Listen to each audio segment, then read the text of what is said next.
Today's interview is with Fawna Henke, a New Age cattle ranch manager and aspiring daily devotional writer. This is her story about her journey to become a beef advocate and manage 1,600 head of cattle in a large-scale cow-calf operation. Fawna is not a stranger to a solid, engrained work ethic.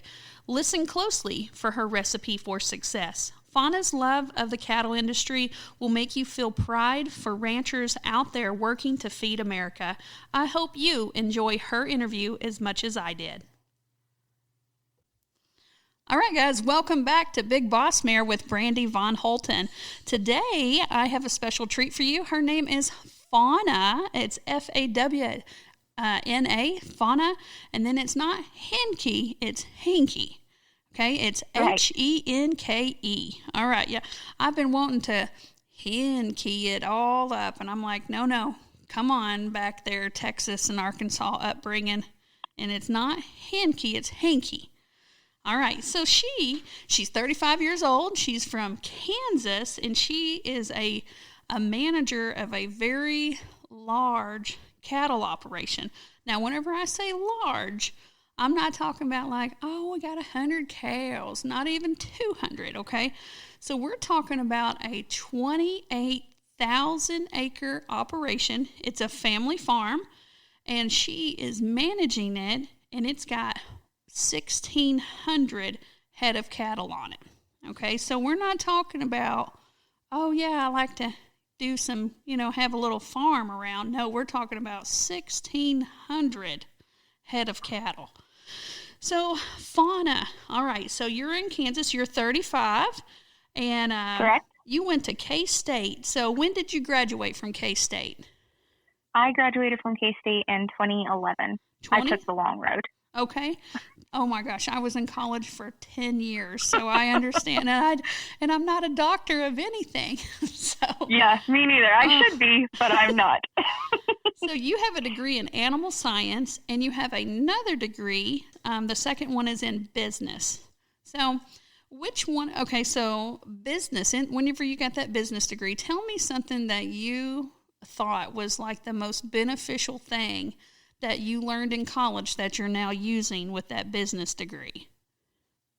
I guess just kind of the economics and accounting standpoint. Okay. Just kind of how to run a business and how to make good financial decisions and that kind of thing. Okay, so good financial decisions, most definitely. I can, I interview a lot of business owners and successful women, and they always know how much something costs. They analyze, they look at projected sales. They have to cut expenses. So that's a lot of things that you learned in that business degree, but now I bet it's taken on a whole new understanding with running such a large operation. So, yes, definitely helpful. Okay, so you are a beef advocate. Okay, so a beef advocate, it means that you go around and do speeches and talk to people at like 4-H, or what else? What's a place that you've went and done your speeches at? So I try to have a pretty large online presence, and I try to explain to people where their beef comes from and how we raise our beef, explain things that maybe people don't understand, like weaning calves and why that's not necessarily a bad thing. Even though it is a stressful event in a calf's life, we try to make it the least stressful that we can, and that it's necessary for cow health, calf health, and all of that stuff. So I do a lot of that. I try to photograph a lot of things and just write little excerpts about what we do on a daily basis here on the ranch, and just kind of, help people understand where their beef comes from and what all goes into raising that product. Okay, so Fawna, I don't know if you knew this. I used to be a science teacher, and I actually taught in Independence, which is right beside Kansas City. So a lot of city kids, okay? And they would ask me all sorts of questions. Do you know? So here's some cattle questions I've been asked before, okay? by middle school, high school kids. They thought only the males had horns, so they didn't know that a female could have horns. Right, that's a common one. Yeah, most definitely. That was a question, and then they were always really surprised to know like the menstruation cycle, or how long that they're pregnant for is like I think it's the same as a human, correct? Yeah, so gestation for a cow is around 283 days. Okay. And so then, that 9 months. 9 months, yeah. Little kids, like sometimes I would teach, like they would hire me to teach some summer school classes, and I had little bitty kids, and they had problems understanding colors, like even of dogs and cats. Like one time I told them that I had a dog that was half blue heeler and half red heeler, and they asked if she was purple. And I was like, no, that's not how that works. And they were like, but you said she was half blue and half red. And I'm like, I don't know how to say this a better way. Oh, and then they wanted to know if chocolate milk came from a brown cow. And I'm like, course. No, that is not how that works at all. So what is a major misconception, or what is like a question that you've been asked before where you're like, oh, that's, like you have to step back and not laugh or something? Is there anything that somebody's ever asked you? I think one of the funniest questions that I've ever encountered is, and I try not to laugh at these things because it's just a matter of, just we're so far removed from production agriculture in a majority of society. And so you have to remember that these people are actually asking these questions because they don't know. And we just take that for granted, Right. So I had someone ask me how like longhorns delivered their calves, assuming that they came out with horns on them. Which okay. they don't, So, bless their heart. Okay. I know, and it's really hard to not, just burst out laughing because this is a serious question, and again, it's our job to educate, and I'm glad that people want to ask questions.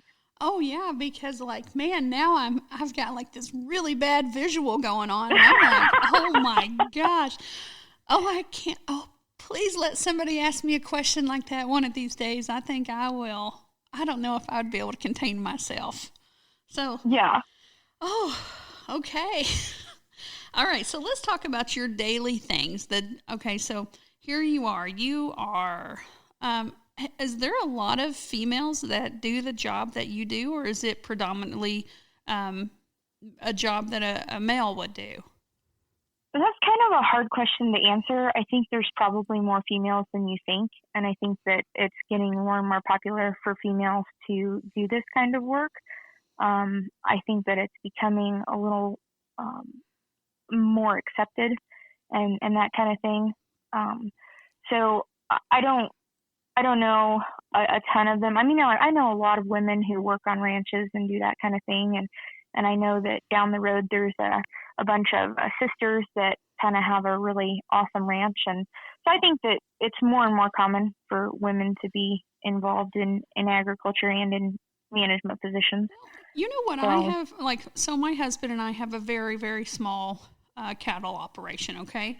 And the veterinarian that we used, it's a husband and wife, and then they also hire other veterinarians to work out them because there's just such a large need around here. And they are, almost every vet that comes out here is a female that's like 35 and younger. And there's like 2 or 3 of them. And I'm like, where did y'all come from? And they're all just as beautiful as can be. And they're all in like gum boots and overalls, Yes. I'm like, wow, I don't think we've ever had another male veterinarian since we moved here other than the husband and wife operation. But we always get all the girls. So there's just, whenever I was growing up, I'm 41 now, but whenever I was growing up, all the vets were men, all older men. I think there's a huge surge of younger women that are in agriculture. So I definitely think so too. I think there's that particular industry has seen a surge of females, and I think it's just becoming more and more, I guess, accepted. Yeah, most definitely. And and I'm not, oh my Lord, I am not a bra burner. I love our men. I love blue collar America. My husband does things that I don't want to have nothing to do with. You know what I mean? So I'm not saying like, yeah, women. I'm all like, oh, that's really cool. Like, this is great, So yeah, and I'll be honest, there's things that I definitely find myself struggling to do or not able to do. I think men and women are both needed, and there's things I'm like, okay, I can't do this. You've got to come do it. Oh, yeah. Well, and you know what? My husband is like this blue-collar, manly man, right? Until there's a snake, okay? And, like, I will tell you, I have issues with snakes also, but he can't function. Like, he cannot function with snakes. And I'm like, David, oh my God, I really need you to step up in the snake department. And he's like, nope. Like, he just cannot do it. And I'm like, never in my life did I ever think I would have to grow up and be the snake person in my marriage. But that's funny. I hate them. We actually, we own a wedding venue here, and my husband built that. And in the rules, there's 2 animals that are not welcome. Like, no snakes. We don't want snakes, and I don't care what they have, but they're not allowed. And we don't allow wolves. So no wolves and no snakes. Like, it's literally in our contract. And people are like, I think those are good rules.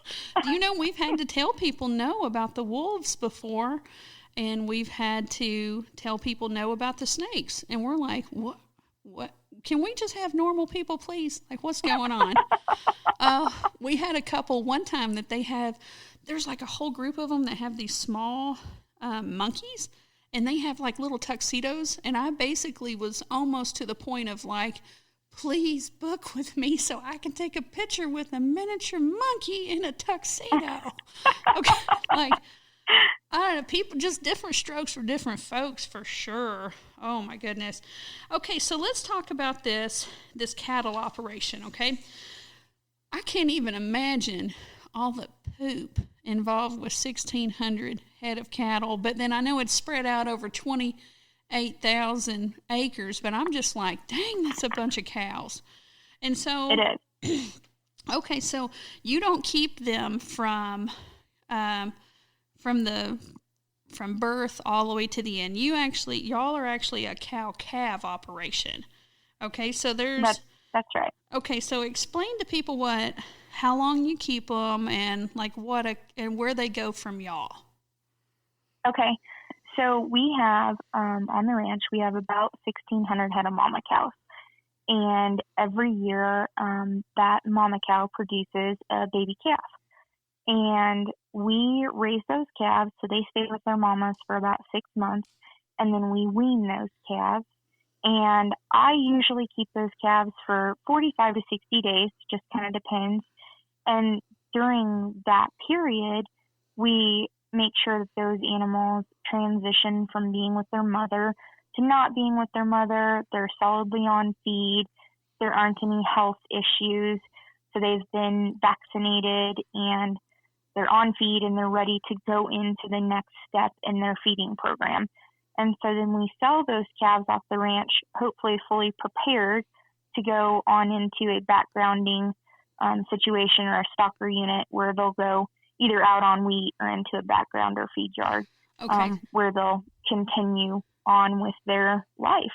Okay, so pause for just a second.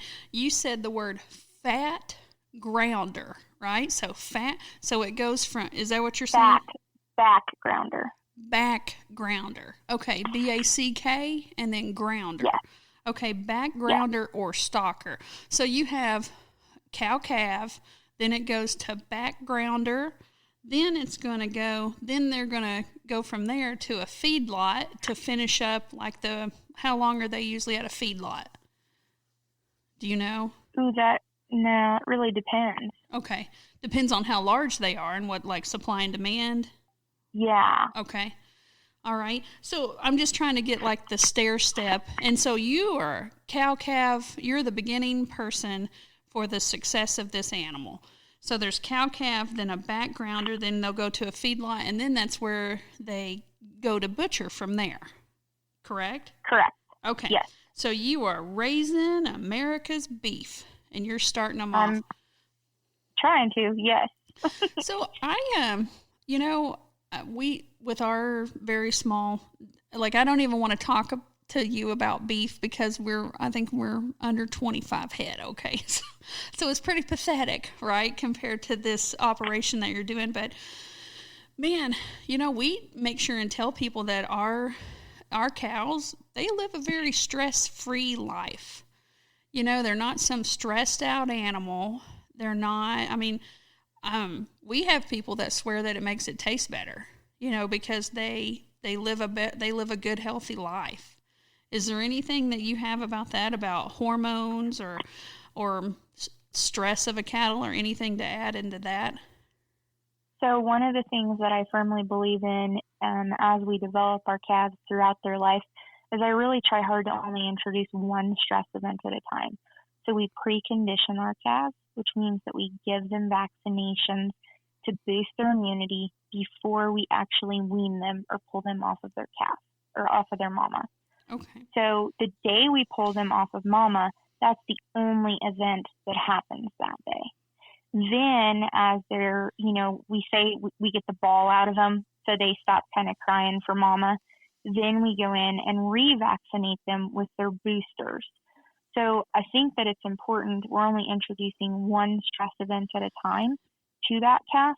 And I think that makes the transition. And we fence line wean, which means that mom's on one side of the fence and babies are on the other side of the fence. So although they can't actually nurse their moms and get the milk, they can still stand there and talk to them. So it's just kind of a soft wean versus a hard wean. So we just try to just introduce that one stress event at a time, and just we're really big on healthy herd and that kind of thing. Everybody's on a vaccination program, and we just and good handling. Mm-hmm. Slower is faster. Absolutely. Yep, most definitely. So weaning time, okay? So they are so loud all night long, just wah, wah. Okay, so we thought that we gave our herd enough time to for them to stop bawling, right? Crying, bawling. But they didn't. And we were in the middle of our wedding season where, like, September, October, it is every weekend is a wedding, okay? So we were like, okay, all the wedding people are gone. Wean the babies, okay? And then we thought they'd be quiet by the next time we had a wedding. They were not.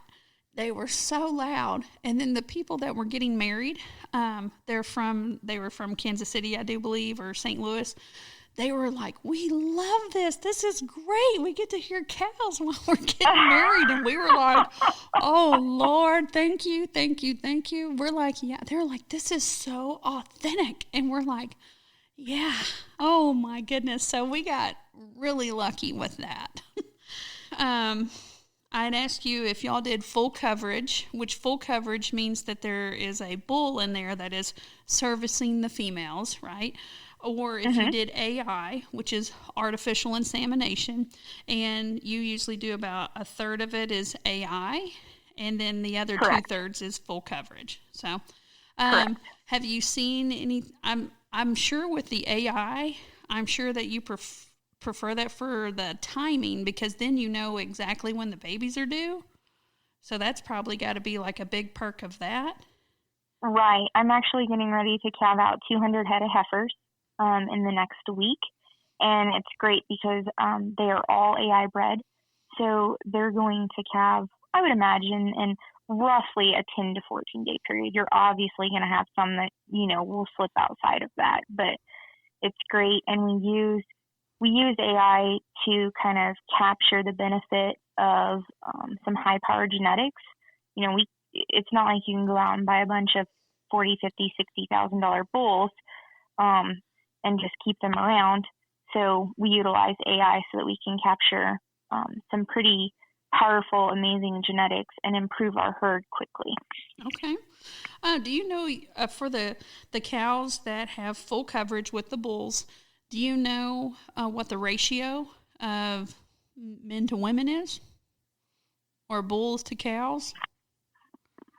Yeah, so because we have so many acres, we run a few more bulls per cow than other people probably do, because some of our pastures are very large, so we have to account for some travel. Right. So we usually run 1 bull to 20 cows. Okay. A good mature bull should be able to cover 30 cows very easily, but we just try to take out a little bit of travel risk. Okay. So it's man, you know your cow-calf operation, most definitely. So, with being a beef advocate, you had told me that there's a main topic that you like to talk about, something about the recipe for success. Okay, so I'm looking forward to listening to this because I'm going to take some notes. Well, when I go and visit with people, one of the main things is that I get asked is, well, how did you get this job? How did you get to be where you are? And I just always tell them, I just kind of started telling people that it's pretty simple. My recipe for success is, if you want to be successful in anything, if you show up early, you work a little harder than anybody else, you always wear a smile, because people are drawn to people who smile and act like they are having a good time, and you stay late. Okay, so come early, work with a smile, outwork everybody, and then stay late. Okay? Yeah. Man, there's some truth to that. I don't know if you've ever heard of something called fish philosophy, and there are this group of gentlemen, I think they're in Seattle, Washington, and all these businessmen were coming to this fish market every day to watch these guys work. And whenever I was a school teacher, every year we had to do like professional development, like a lot of professional development before the school would start back. And these people were so happy. Like, here's these, white collar people coming in with suits just to watch these guys. And one of the main things that they said was that you need to actually be present. You need to, they also said that you need to be happy, like genuinely check whatever you're doing at your house. You're having an argument or whatever, you got to check that. And then you've got to come in full force to what you're doing. And, man, there's so many videos of this fish philosophy, but hearing your recipe for success really reminded me of that. And now whenever I go to a restaurant, and if someone, how like they sometimes will make casual talk with you, but then they really don't care what your answer is. You know what I'm talking about? Whenever somebody... Right, it's not genuine. Yeah, they'll be like, how's your day? And they ask you that, and then they look down to write something, and then they look away, and then they never look back at you. Because they didn't actually they didn't really care. They were going through the motions. But right. As soon as I have somebody ask me like, oh, how's your day been? And I'm just like, oh man, we've been swamped, getting ready for blah, blah, blah. And then they interact with me. Man, I judge the living heck out of people about that. And I don't even mean to, but it got so ingrained into me with that professional development that now I try to make sure and actually be present in what we're doing, and then be happy, have fun. And the fact that you said to wear a smile, people can tell if you're smiling when you're talking to them on the phone. It just, like right now I'm smiling, and I'm sure people are probably like, yeah, I can hear it in her, in her voice that she's smiling. So, man, I love that you said to smile. That right there, I'm like, oh, I got teacher brain going on right now. So, all right, so let's talk about some things with 28,000 acres, there's no way that all of that gets to be done horseback, right? Right. Okay. So not all of it gets to be done horseback. So y'all also are on ATVs, And Yeah. okay. Some of it, do you move cattle around in like the pens from horseback? So I would love to be horseback every day. That's obviously, the romantic dream of what ranching and cowboying is. But that's not the reality of Right. what we get to do. So it's always a good day when we wean calves. I'm on horseback about every day, riding through them, just prowling for sick cattle. We do the doctoring on horseback and that kind of thing. I move big sets of cattle, sometimes on horseback, but if we're pressed for time and some of our pastures are 4,000 acres. Right. So, and there's only 2 of us here. Sometimes we hire in day cowboys to come help us. But, it's really hard on a horse and not time efficient. Right. With just 2 of us. So yeah, we do use the ATVs and then we sort in the pens on horseback and that kind of thing. When I'm loading out trucks, I'm usually a horseback. So obviously if I can be, I want to be, but Right. It's all about what's going to be best for time efficiency and I guess really energy cost. Right. To, for the cattle and for us. Well, I know just our small operation. Well, first of all, our cows know my husband, and they're just like, David, you got some feed? Like literally he can get them moved with feed most of the time. They love him. And then most of the time we do everything from our little gators, and then only whenever we're introducing them to a new pasture, he's usually on an ATV with grain, and then I'm horseback just to handle stragglers, Right. Yeah, that's the only, there's, like most people are thinking, oh my gosh, 28,000 acres. They envision here's what they envision. Okay. Some crazy cowboy hat, hair braided on the side, and you got this large like bandana thingy on, right? And then your head is turned sideways and you're staring out across. That's what, they're envisioning basically Marlboro woman, I'm sure, right. With this interview. And you're like, no, we got to make sure we're efficient with your time. So a special perk or not a perk, but something very cool about Fawna is that she's actually right now in the middle of writing a book. Okay. So she is wanting to do like what exactly are you wanting to do in your book?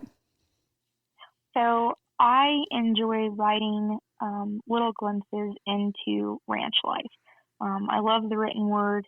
I think that the written words can be beautiful and can sometimes maybe even paint a little better picture than an actual photograph. And so I love just writing little excerpts from my days. And I wanted to write a book and I couldn't figure out how to put it all together.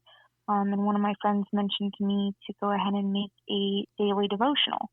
And so I am currently working on writing a daily devotional, kind of in a ranch twist. Okay. Yep. We had talked about this the other day, and I had talked about how there's a book called Don't Sweat the Small Stuff, It's All Small Stuff. And I love that it's just you can read one page and get something out of it. And this is kind of what I envision with yours. It's just like, here is a snapshot into something that you're doing.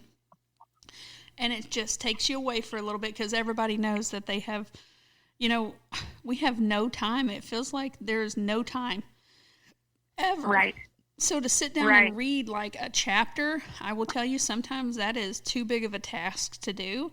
So I love that yours are shorter. So here we go. Fawna is actually part of my Big Boss Mare private goal setting group where it's a private group and people have to prove that they're going forward. And if they drop off for a couple of days, then I'm like, hello. Or, a lot of times it creates like its own snowball and everybody's just kind of chugging along. Or if they're not posting pictures or telling us what they're doing, they're still watching other people and liking and interacting because you are a reflection of the people that you spend the most time with. And a lot of people don't have like highly motivated people in their life. So that's what that private group is doing. So Fawna has actually, she's been sharing with us in the afternoon. I know that she is trying to stop her sugar cravings a little bit and trying to cut back on pop, and been doing pretty good with that. I mean, you're either hit or miss on it, but you're making progress with that. But she's also wrote one of her daily devotionals in there for us. So, all right. Okay. A north wind cascades across the bluff, bringing a damp chill to my face. The little red Mustang jogs quickly, tossing her head, straining against my hold on the reins. The water ripples in endless waves on the lake below, seemingly adding to the mare's energy. The sun bursts onto the scene, alighting her mane into coppery flames, alive with the breeze. Impatient with the lull, she stomps her stockinged hoofs and plays the roller on her bit. I pick up the reins and let her stride out some. Her dramatic snorts keep time with the emphatic fall of each hoofbeat. If I just let her run, she'd finally be content. My soul understands the yearning, but alas, there's pairs to tend. Perhaps another day our unbridled spirits can play. While there are days we yearn to simply play, we must seek to find the joy in our work. A good, hard day's labor brings contentment to our soul. It is pleasing to both us and God. He wants us to be happy. He constantly shows me beauty in quick moments as I go about my daily task. Look today for the beauty in a moment He has to show you. I know that there is nothing better for people than to be happy and do good while they live. Ecclesiastes 3:12. So I saw there is nothing better for a person than to enjoy their work, because that is their lot. For who can bring them to see what will happen after them? Ecclesiastes 3:22. Okay, so whenever she posted that, the members in our Big Boss Mare private group were like, sign me up. I'm going to buy it. How do I do this? So we're so excited about, like this writing right here, whenever you were talking about the mare and all she wants to do is run, and you're like, but we got to work, Man, I felt that because I have a little fiery mare that she's a workhorse and she just wants to run and run and run. And I'm like, no, girl, we got to work right now, So I feel this. Right. I feel this. And then the fact that you're talking about you have to love what you're doing. So many people focus on the end point instead of the journey. And the journey that's the thing that takes so much time. You got to be happy in that journey. You can't just reach a final destination and you're happy for this little bitty time of your life. You got to be happy with the journey. It's kind of sad to be like, don't worry about the journey. It's going to take 8 months. Let's just think about this, something that we're going to finally reach that's going to be 5 minutes. So. Right, but no time is guaranteed. So you may as well enjoy every bit of it along the way. Ooh, girl, that's a T-shirt. Oh my gosh, time is not guaranteed. You might as well. Gosh, I'm gonna get that tattooed on my arm or something, But oh my gosh, well, you know how many people they see everything. We've got this trail riding facility. I write books. I've got this podcast. My husband. We have the private group. We do mounted archery, and people always say, you're so busy. You're so busy. You're not going to have time to do this. And I'm like, hold up. I'm not busy. I'm passionate. There is a difference between busy and passionate. I don't view myself as busy. I love what I do. The hustle bustle, the figuring out a new event to bring and organization of it, that's not busy to me. Busy is filing paperwork. That's busy to me. Right. Passionate is building something, and then our Country Tough Trail Versatility, that organization, it's had a 200% growth in the last 2 years. This, this competition series that we've had, today I worked on updating our rule book. That wasn't busy to me. I was like, oh, I want this. This is my child, So, man, Right. this writing that you did, it's like I'm so inspired by it because I'm like you do need to love the day in and the day out. The master of the mundane, like the little pieces of what you're trying to get done. It's like kids. People need to really take, there's this song that talks about how it's only going to last for a little bit, and then the next part of the song, she's grown up a little bit more, and the next part, she's grown up even more. And, you just got to really focus on, like, today, we're only going to get this day one time. And then tomorrow, this day doesn't exist, and it'll never exist again. So you really need to take some joy in the present, not in the future. And you can't dwell on the past, can't change it. All we can really be guaranteed is the present. So I love what you're saying because that's what it means to me. Everybody's going to, hear it differently. So. Right. So that's do you have any idea how many devotionals you'd want to put in there? How many inserts in your book? I'm shooting for 90 days. Okay. I think that's a nice start for me. I don't think that I've quite got the time to commit to the 365-day devotional that you would normally buy, but I think 90 days is a great start, and we'll see what happens. Okay. So, Fawna, we were talking about before we started recording, what are your big goals? What are your big goals that you want to end up doing? Well, I have my own entity that I run. I dreamed about for many, many, many years, and it's finally come to fruition.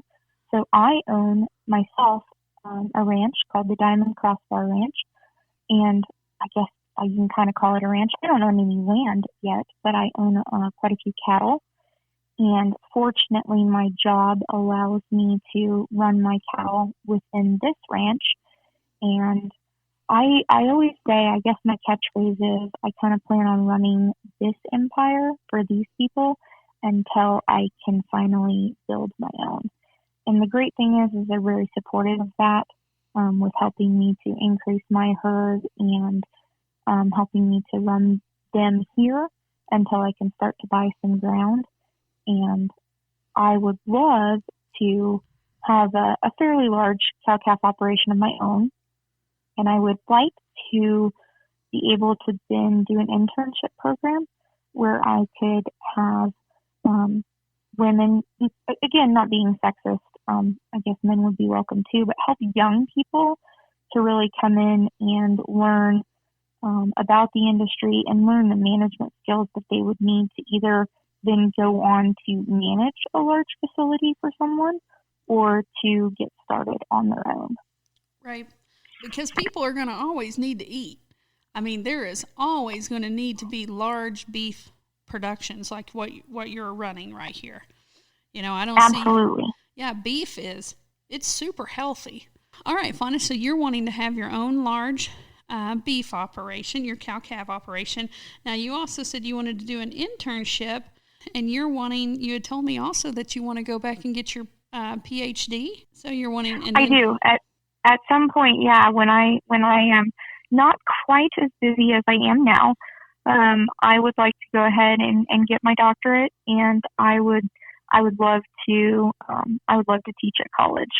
I think that my education and experience would probably fall rather well into that. Man, I would love to take a class that was taught by you, especially with all the actual, the hands-on experience that you have with running such a large operation. You would have such a great viewpoint, and then also have the education behind you to really help mold the next generation into feeding people. I would take a class from you for sure. Do you have any, if people are wanting to get into something like you do, or women want to get into the cattle industry, do you have any advice for anybody? I think that you should, not sell yourself short.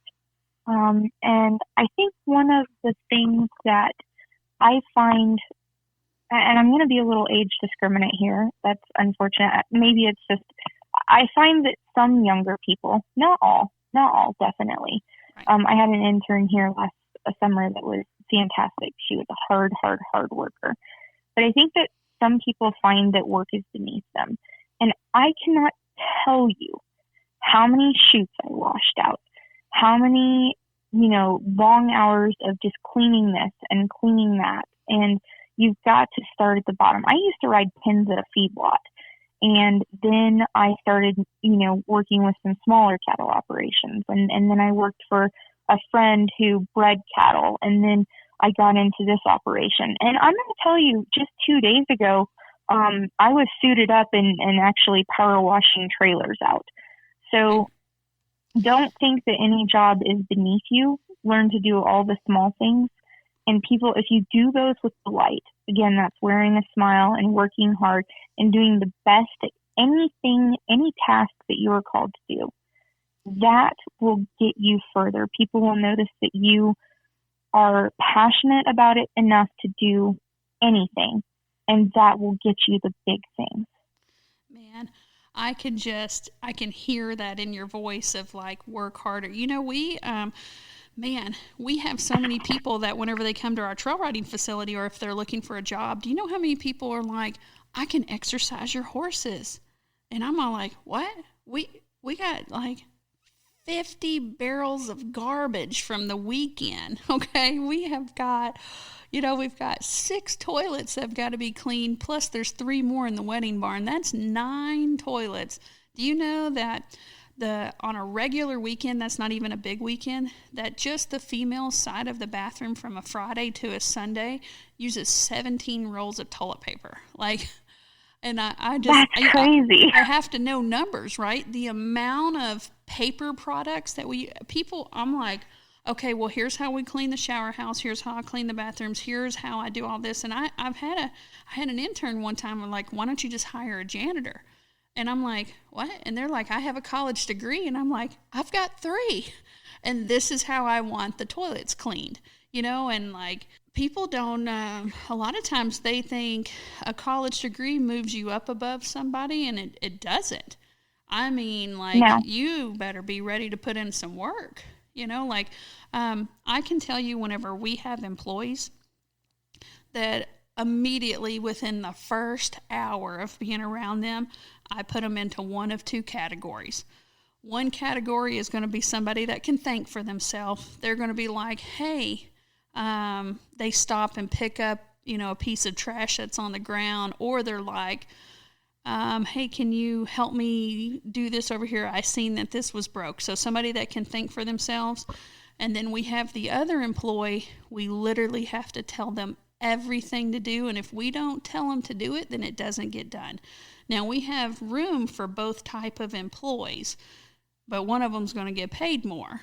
One of them we're going to give better jobs to. I had an employee one time that was sitting in the office. I'm trying to check people in, and then the coffee pot was empty, and the employee was sitting there. And, like, somebody's asking about coffee, and I was like, you need to get up and help them with the coffee because I am checking people in. You see what I'm saying? Like, and I you just have to tell them everything, and then you got to go back and check them, which is okay. They're just going to be at the bottom of the totem pole, And but those other people, the other ones, the self-starters, they are going to get so much further in life. Oh yes, like the one that, and they can make a million mistakes as long as they tell me they did it. And then they can even make the same mistake twice or a couple of times until they're just like, as long as there's still forward motion going, and then complete honesty and hard work. Hard work all day, every day. So, yep. Okay. What about if somebody wanted to buy, like they had a little bit of acreage and they wanted to buy their first calf, do you know like how they should go about that, or anything that if they got to, do you have any advice? Because there's a lot of people that want to have their own beef now. Right. So I think that people should probably buy what we consider running age cattle. So a heifer has not had her first calf yet. Okay, so and the first calf from a heifer takes a lot more work because she doesn't know what she's doing. It's a first-time mother. No first-time mother knows what they're doing, and so you've got to keep a little more eye that you'll have a little more calving difficulty in first-time heifers, regardless of how you breed them for calving ease and things like that. And there's some of them that are just clueless. They'll just drop them and walk away, and you're like, hey, Betsy, get back here and raise your kid. So, it takes a lot more work. So the ones after they've had their first calf, if you buy, 4-year-olds, 5-year-olds, 6-year-olds, that's a lot better deal. That's going to be a lot more manageable for someone who's just starting. Man, I'm just thinking about some of our best mama cows. We had one, we named her Heavy D, and Heavy D she was so fat, she had already given birth to her calf, and we didn't know who the calf belonged to, and we're like, it can't be Heavy D's, look how big she is. Oh no, it was her calf. She was just that fat. Like her belly wasn't that far from the ground, and I swear she had 2 lazy eyes, and they were never looking in the right spot. But boy, she was such a good mama, and her calves were always turned out great. But we were like, oh girl, you are not pretty, but by God, your babies are, So, right. Heavy D. Yeah, we swore that she was still pregnant. Nope, just fat. Okay. So anything in general that you have, like we've talked a lot about cattle. I know you and I have a lot of familiar friends or similar friends, and I know that we'll just go ahead and give a little shout out to Andrea Caponito. She actually, you're riding one of her saddles, correct? I am. Yeah. I am. Oh, you are so lucky. I love it. I know. I want one of her saddles also. They're just literally, it's like riding on a piece of artwork. So it is. Yeah. It's a showstopper. Yeah, most definitely. Shout out to Andrea. I know whenever Andrea had talked about, like, you need to talk to Fawna one time, not about the podcast, but it was just meeting you in general. And she's like, she'll rope a bull and, like, pull it around. And, like, that girl knows what she's doing. And I'm like, wow, for Andrea to say, to give you, like, those big old props, because Andrea is a wonderful horsewoman herself and a great rider. And for her to be like, Fawna is all that. It made me really listen to be like, Fawna? I don't know anybody named Fawna. So I think that's why I'd found you on Facebook or something, was because of a conversation with Andrea about how amazing you are. Well, that's awesome. Well, awesome. I love our conversation. If people would like to get in touch with you, or if they want to book you to come and talk about being a beef advocate, or if they wanted to ask you, how do they get in touch with you? They can find me on Facebook. Okay. I have my Facebook page. It's under my name. It's got my middle initial. So it's Fawna Henke. Okay. And I'm also on Instagram. You can find me on Instagram too.